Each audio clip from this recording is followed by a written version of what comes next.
The potential for severe weather sparks concern for Edwardsville neighbors who are still recovering from the tornadoes that hit that area in December. The EF3 tornado hit the Amazon warehouse, killing 6 people and wreaked havoc on houses nearby. Our Pepper Baker joins us now in studio with an update on how the area looks 4 months later.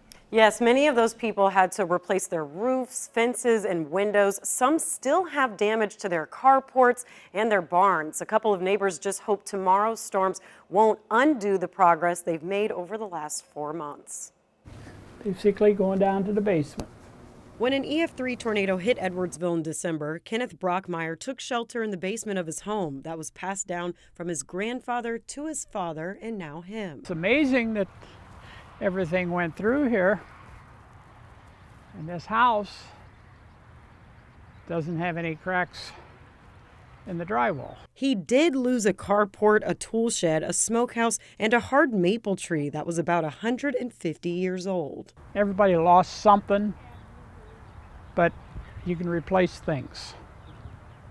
You cannot replace lives. Just up the hill, his neighbor Dale Wells gathered his wife and 2 young daughters in their basement 5 minutes before the tornado hit. Where we were in the basement, it didn't sound as bad. You know, it just sounded like a lot of rocks. I mean, I couldn't really hear the glass upstairs breaking. It only took 10 minutes for the tornado to wreak havoc on his house. A lot of windows were shattered. The gate was torn off in the back.